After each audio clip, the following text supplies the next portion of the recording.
Active wheel home मिनिस्टरमध्ये मी आदेश बांदेकर आपणा सगळ्यांचं मनापासून स्वागत करतो.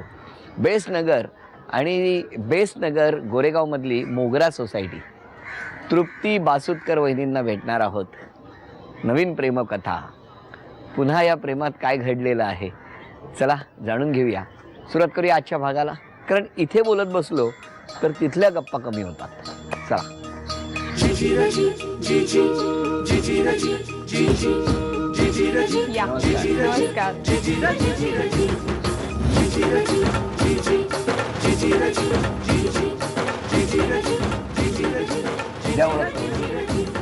मिस्टर विक्रांत, नमस्कार. नमस्कार.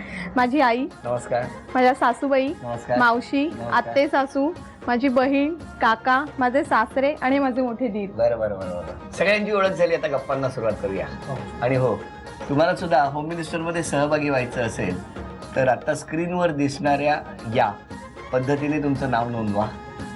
तुमच्या प्रेमात सुद्धा कोणती तरी कथा घडलेली असेलच.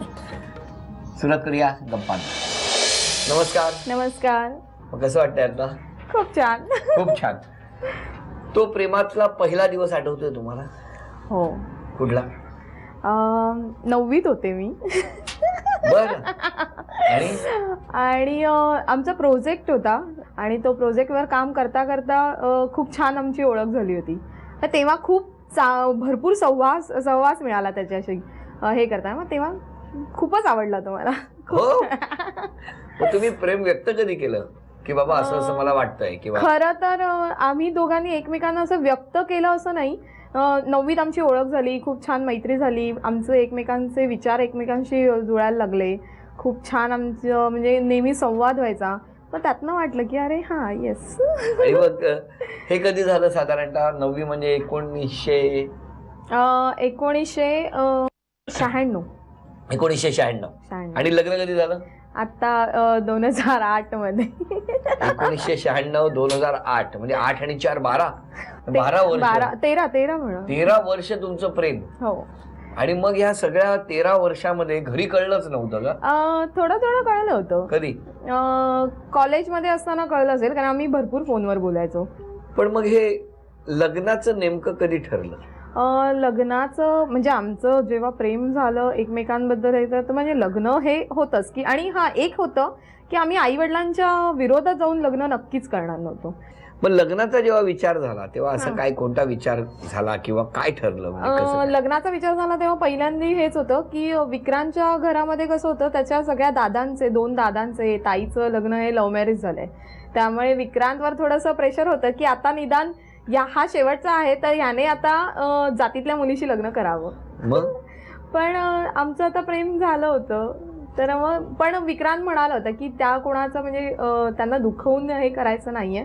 पण खरं म्हणजे आमच्या दोघांचं जास्त हे जमलं, कारण विक्रांतचे जे मोठे भाऊ आहेत ते मानसिक म्हणजे थोडं त्यांना हे आहे, प्रॉब्लेम आहे. ते आमच्यापेक्षा 7 वर्षांनी मोठे आहेत.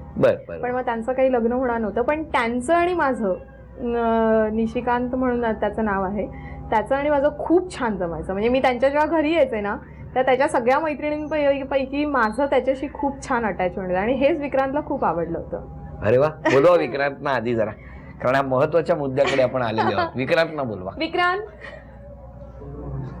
बसा. थांबा, आधी हे देतो मला. हो. अरे वा वा, धन्यवाद. आणि हे एवढी वा. हाव नाईस.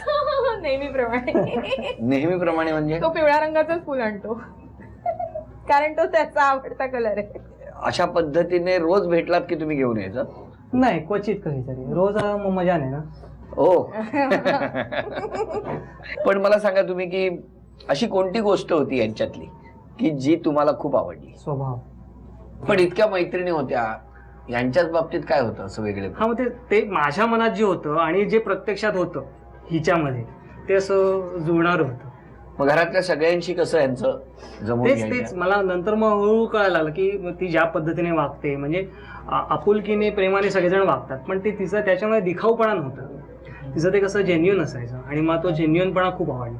आणि तेव्हाच मी ठरवलं की म्हणजे जर माझ्या आयुष्यात कोण येणार असेल तर हीच येणार. मला सांगा की या सगळ्या 12-13 वर्षाच्या तुमच्या प्रेमाच्या प्रवासामध्ये दुरावा झाला का काही वेळापुरता? दुरावा म्हणजे तसा दुरावा नाही, वाद व्हायचे, कारण मीठ तर हवंच ना, सगळं गोड गोड मजा नाही. पण वाद झाले ना तर एक गोष्ट असायची की 5 ते 10 मिनिटाच्या वरती ना तो म्हणजे अबोला धरू शकत होता ना मी, कारण ते सहनच व्हायचं नाही की अरे कारण रोज संवाद करतोय तर आता ओके ठीक आहे, हा बरं ठीक आहे, ही गोष्ट हे झाली ना, बरं ठीक आहे, ओके. नाही, खूप सवय झाली होती आम्हाला एकमेकांची. मग आता तुमच्या घरात तुमचा मोठा भाऊ पण आहे, त्यांच्याशी कसं जमतं काय? खूप छान जमतं. म्हणजे मी जेव्हा ते डिसिजन घेतलं त्याच्यामध्ये हा एक पण फॅक्टर होता की आता म्हणजे माझा भाऊ म्हणजे कसा ऍक्च्युअल असा मेंटली रिटार्डेड नाहीये, पण त्याचा IQ कमी आहे. म्हणजे त्याची बुद्धी का 8 ते 10 वर्षाच्या मुलासारखीच आहे. बरोबर. आणि त्याच्या अपेक्षा तशा काही खूप नसतात. तुम्ही सुद्धा त्याच्याशी जर प्रेमाने वगैरे बोललात ना, तो तुमच्याशी व्यवस्थित वागेल. पण जर तुम्ही त्याच्याशी जर खोड काढलीत ना त्याच्याबरोबर असं त्याला आवडत नाही अशा पद्धतीने वागलात ना, तर मग तो ते लक्षात ठेवतो. पण हिचं आणि त्याचं जे होतं वागणं म्हणजे ते असं खूप काय म्हणतात नैसर्गिक असं होतं. आणि माझ्या त्या निर्णयामध्ये म्हणजे मला ती मुळात आवडलीच होती तिचा स्वभाव वगैरे, पण जो पुश म्हणतात ना की होय जाऊ की नको, पुढे जाऊ की नको, तो जो पुश होता ना तो फॅक्टर मला हा. मग एकमेकांना प्रपोज नाही केलं तुम्ही? मी केलं ना तिला प्रपोज. कसं काय?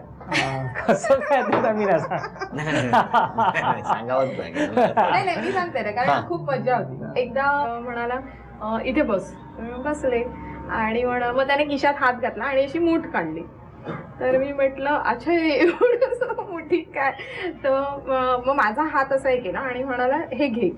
म्हटलं काय आहे? ते माझं हृदय घेऊन आलोय मी आज. पण आणि अपेक्षित नव्हतं हा की विक्रांत असं करेल, पण खूप गोड होतं ते. वा वा. तुम्ही प्रेमात काय कराल यांच्यासाठी?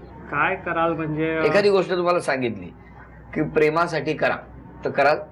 हो, तिच्यासाठी करेल. एखादा पदार्थ यांनी खायला सांगितला, खातो कुठलाही.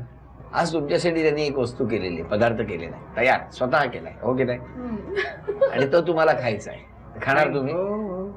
प्रेमाची परीक्षा. आणि या प्रेमाच्या परीक्षेत बघूया काय खाणार, काय असेल याच्यात? खाण्याजोगा आहे ना, पण काय असेल असं वाटतं? काय असेल नाही, हिने केलेलं आहे. शेप गोल आहे. गोल आहे. नाही हा खाईन. काय आहे? कारलं आहे ते. कोणीतरी गोड देतं, हे कारलं का दिलं तुम्ही? कारण त्याची नावडती भाजी आहे ती. ही आवडत नाही? नाही. वा बाया मजा घ्या थोडीशी. बघा प्रेमामध्ये तुम्ही उगाच सांगू नका, आणि ते म्हणतील पण छान झाली आहे म्हणून. नाही, तो खरं सांगेल. हा, कडू आहे तुमच्यासारखी. हो, छान झाली. म्हणजे माझ्यासारखी कडू आहे. भाजी छान झाली आहे. भाजी छान झाली आहे, कडू आहे तुमच्यासारखी, असं त्यांना म्हणायचं होतं.